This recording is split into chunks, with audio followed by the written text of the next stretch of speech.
샬롬. 오늘도 하나님께서 허락하신 좋은 날입니다. 오늘 하루 또 하나님의 능력 안에서 또 기도의 응답 속에서 기쁨을 누리길 간절히 소망합니다. 저는 온누리교회를 섬기는 노치형 목사입니다. 하나님께서 우리에게 주시는 것 중에 가장 아름다운 것은 무엇일까요? 그것은 우리가 삶을 어떻게 지혜롭게 살아가느냐 하는 것을 알려주신다는 것입니다. 저희는 계속해서 잠언을 또 묵상하게 되는데, 잠언의 말씀을 묵상하면서 우리는 지혜에 대해서 계속 생각해 왔습니다. 그 하나님의 말씀인 그 은혜를 우리가 어떻게 받아들일 수 있는지, 그 지혜를 오늘 하루 또 배워보기를 간절히 소망합니다. 오늘 주신 하나님의 말씀은 잠언 10장 17절에서 32절입니다. 하나님께서 우리에게 주시는 말씀을 함께 듣겠습니다. 잠언 10장 17절에서 32절 말씀입니다. 훈계를 지키는 자는 생명길로 행하여도 징계를 버리는 자는 그릇 가느니라. 미움을 감추는 자는 거짓된 입술을 가진 자요 중상하는 자는 미련한 자이니라. 말이 많으면 허물을 면하기 어려우나 그 입술을 제어하는 자는 지혜가 있느니라. 의인의 혀는 수눈과 같거니와 악인의 마음은 가치가 적으니라. 의인의 입술은 여러 사람을 교육하나 미련한 자는 지식이 없어 죽느니라. 여호와께서 주시는 복은 사람을 부하게 하고 근심을 겸하여 주지 아니하시느니라. 미련한 자는 행악으로 낙을 삼는 것 같이 명철한 자는 지혜로 낙을 삼느니라. 악인에게는 그의 두려워한 것이 임하거니와 의인은 그 원하는 것이 이루어지느니라. 회오리 바람이 지나가면 악인은 없어져도 의인은 영원한 기초 같으니라. 게으른 자는 그 부리는 사람에게 마치 이의 식초 같고 눈의 연기 같으니라. 여호와를 경외하면 장수하느니라. 그러나 악인의 수명은 짧아지느니라. 의인의 소망은 즐거움을 이루어도 악인의 소망은 끊어지느니라. 여호와의 도가 정직한 자에게는 산성이요 행악하는 자에게는 멸망이니라. 의인은 영영이 이동되지 아니하여도 악인은 땅에 거하지 못하게 되느니라. 의인의 입은 지혜를 내어도 패역한 혀는 배임을 당할 것이니라. 의인의 입술은 기쁘게 할 것을 알거늘 악인의 입은 패역을 말하느니라. 잠언 10장과 11장의 말씀을 우리는 계속 묵상하게 될 텐데, 우리는 잠언이 굉장히 중요한 하나의 기준을 보여주고 있다는 것을 알게 됩니다. 그것은 우리가 계속 반복해서 나눴던 내용처럼 바로 하나님께서 우리의 기준이 되신다라는 것이죠.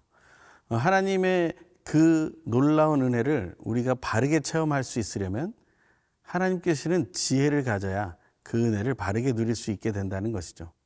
그렇지 않으면 하나님이 원하시는 대로 그것을 사용하지 않게 되어서 우리는 엉뚱한 결과들을 경험할 수 있게 된다는 것이고, 그것은 지혜롭지 않고 미련한 모습이라고 말하고 있는 것입니다. 그 하나님을 가장 중심에 놓고 하나님을 공경하는 자에게 주어지는 지혜를 누리는 삶을 성경은 계속해서 의인이라는 단어로 설명하고 있습니다. 그 의인이라는 단어에 반한 단어는 또한 악인입니다. 우리는 계속해서 그 의인과 악인 사이에 서 있는 것을 보게 되죠. 그것을 우리는 다시 한번 오늘 본문에서 확인하게 됩니다. 먼저는 의인에 대한 이야기를 한번 우리가 보고, 그 다음에는 악인에 대한 이야기를 우리가 보게 되길 바랍니다. 주제는 계속해서 바뀌는 것처럼 보이지만 결국에는 한 가지 주제가 계속해서 이어지고 있다라는 것을 우리는 알게 됩니다.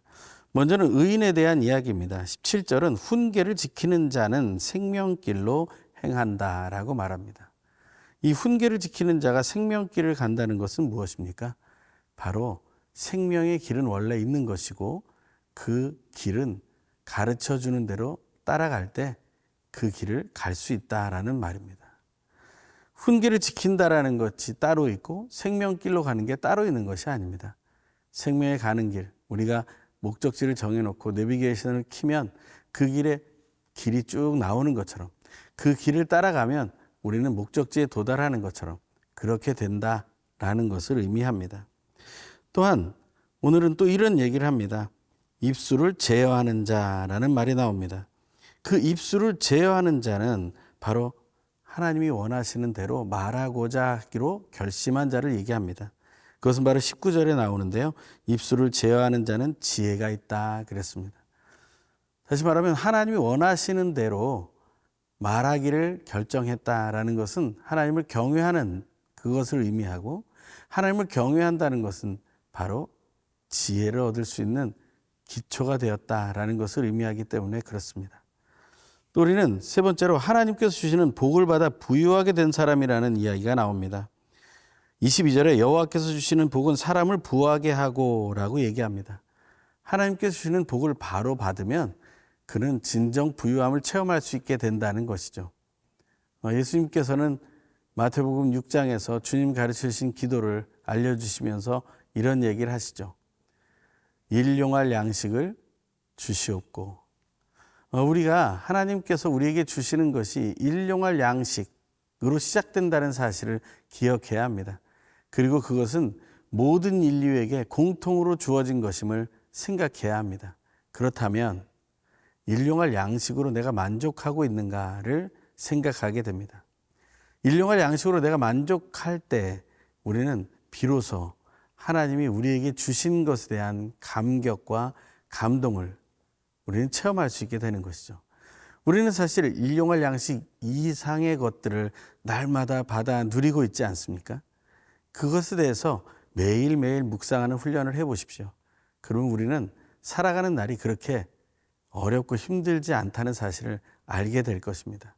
우리의 기준이 사실은 너무나 높고 우리의 욕심이 너무나 많은 것이 사실이기 때문이죠. 또 명철한 자라고 23절에는 얘기합니다. 명철한 자는 지혜로 낙을 삼느니라. 명철하십니까? 그렇다면 하나님이 주신 지혜가 우리의 즐거움이 되는 것입니다. 하나님 주시는 지혜, 그것을 즐거움으로 체험하고 계십니까? 그것을 잠언 기자는 전하고 있는 것이죠. 또한 다섯 번째로는 원하는 것이 이루어지리라 라고 얘기했습니다. 24절에 의인은 그 원하는 것이 이루어지느니라 하고 말했다는 것이죠. 여러분 원하는 것이 있으십니까? 그렇다면 내가 하나님께 의롭다 여김을 받았다는 사실을 기억하십시오. 하지만 내 힘으로 의롭다 여김을 받은 것이 아님도 기억하십시오. 우리가 기억해야 될 것은 예수 그리스도의 십자가에 피 흘려 죽으신 그 대신 죽으심의 희생 때문에, 그 사랑과 용서하심 때문에 우리가 의롭게 되었다라는 사실이죠. 또한 하나님이 우리에게 주신 의심 없는 선물을 사용했기 때문에 그 믿음으로 말미암아 의롭게 되었다라는 사실을 기억하십시오. 그렇게 하나님께서 우리에게 모든 것을 주셨음을 인정하게 될 때 우리는 원하는 것이 이루어지는 기쁨을 맛보게 된다라는 것입니다. 또 계속해서 의인에 대해서는 무엇을 얘기합니까? 회오리 바람이 지나가도 라는 말이 25절에 나옵니다. 회오리 바람이라는 것은 풍랑이죠. 인생이 어렵고 괴롭고 또한 우리를 힘들게 하는 그 순간이 지나갔을 때 의인은 영원한 기초 같으리라 하고 말합니다. 흔들리지 않고 서게 된다라는 것이죠. 우리가 그것을 믿음으로 고백하면 우리는 회오리 바람이 다가와도 두려워하지 않을 수 있습니다. 하나님 편에 서면 우리는 그것이 지나가고 나서도 든든히 설 것이기 때문입니다. 또 어떤 사람이 의인입니까? 여호와를 경외하는 자라고 27절에 말합니다. 여호와를 경외하면 장수를 하게 된다. 꼭 장수를 해야 되냐라고 말할지 모르지만 그것은 하나님이 주신 복 중에 하나입니다. 그것을 체험하는 복, 그것을 우리가 모두 누리기를 간절히 소망해 봅니다. 또 오늘 본문 29절에는 정직한 자가 바로 의인이라고 말합니다. 여호와의 도가 정직한 자에게는 산성이요 라고 얘기합니다. 정직한 자. 우리는 정직한 자가 되어야 합니다. 공부를 할 때나 일을 할 때나 우리의 모든 것을 받아 누릴 때나 쉴 때나 우리는 정직한 자가 되어야 합니다. 속이는 자가 돼서는 안 됩니다. 그 속임이 우리를 망하게 할 것이기 때문에 그렇습니다. 또한 오늘 본문은 계속해서 얘기합니다. 30절에 의인은 영영이 이동되지 아니하여도, 또 31절에 의인의 입은 지혜를 내어도, 32절에 의인의 입술은 기쁘게 할 것을 알거늘.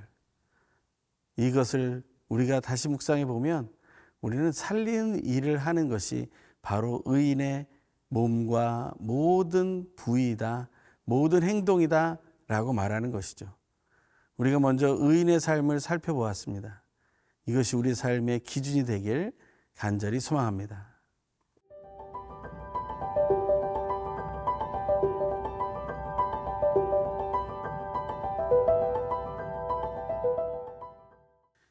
우리는 먼저 의인에 대한 이야기를 한번 살펴보았습니다.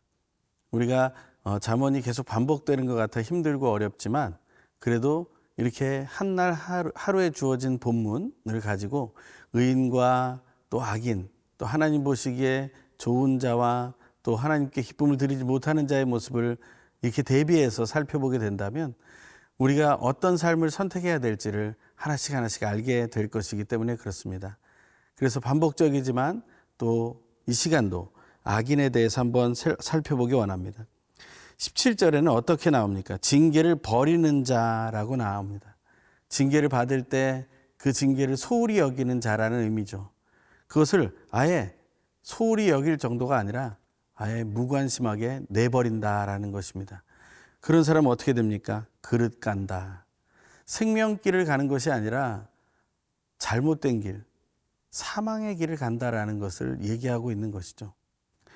이 징계를 그저 고통으로만 알고 억울함으로 받지 않게 되기를 바랍니다. 우리에게 징계가 올 때 그것에 대한 의미, 하나님의 뜻이 있음을 한 번 더 생각해 보기를 바랍니다. 그것이 하나님이 선하신 하나님이 주시는 것임을 깨닫는다면 우리는 이 징계를 그냥 넘어가지 않게 될 것입니다. 또한 19절에 보면 말이 많으면 허물을 면하기 어려우나 라고 얘기합니다. 이 악인으로 가는 지름길 중에 하나가 말이 많다는 것입니다. 복음을 전하기에 예수를 증거하기에 우리가 말이 많아지는 것에 대해서는 하나님은 막지 않으실 것입니다.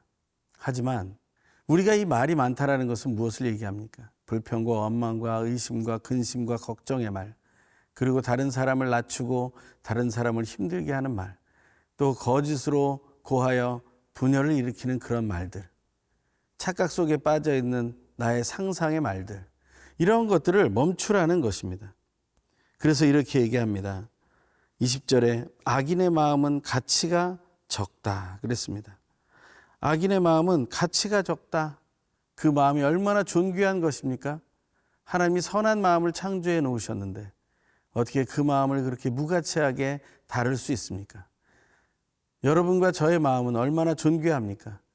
그것이 상처받지 않도록 얼마나 우리가 중요하게 여기고 있습니까? 그런데 악인의 마음은 가치가 적다라고 얘기합니다.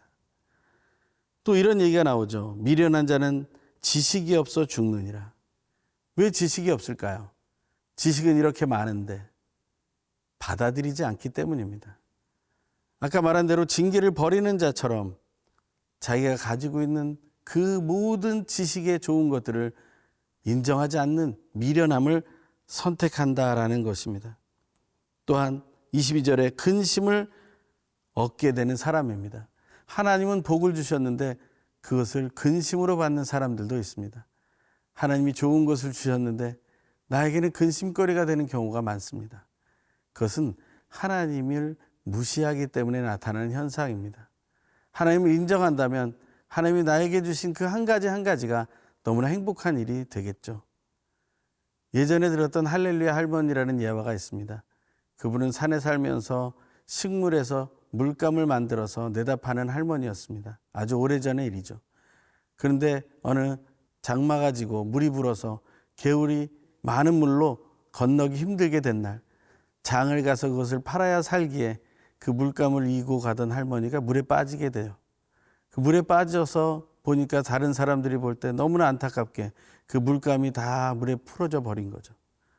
그런데 그 할머니가 하얀 옷을 입고 있었는데 그 할머니가 자기가 물에서 다시 일어나서 정신을 차리고 자기 옷을 보고서 덩실덩실 할렐루야 춤을 췄답니다.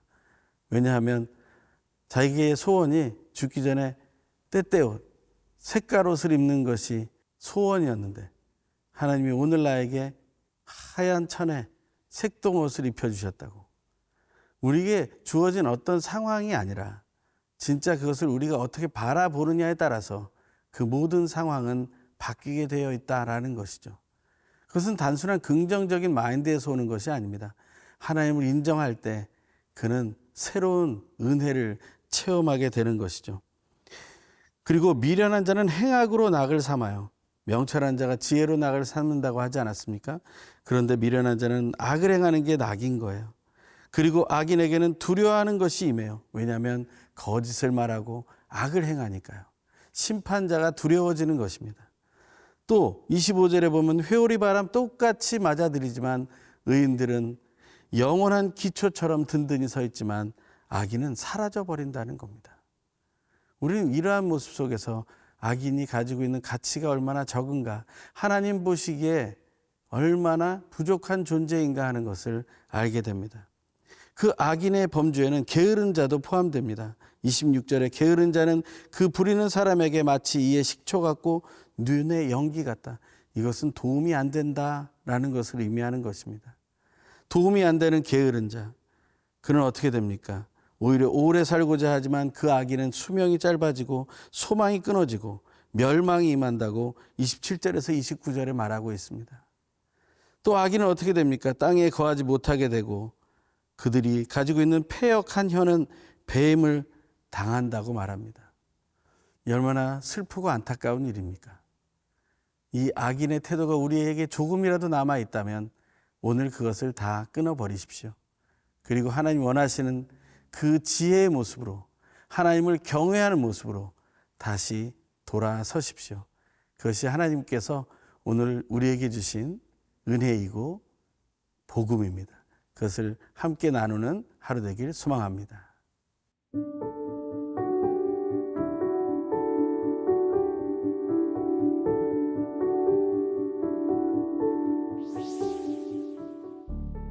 의인을 인정하시고 악인을 징벌하시는 하나님, 날마다 하나님의 말씀을 마음에 새김으로 마음으로부터 나와 입술과 혀로 더럽게 하는 미련함을 모두 회개하게 하시고 하나님께 기쁨을 드리는 의인의 소망을 따라 인생의 역경을 견뎌내고서도 결코 흔들리지 않는 영원한 기초처럼 세워 주시옵소서. 예수님의 이름으로 기도드립니다. 아멘.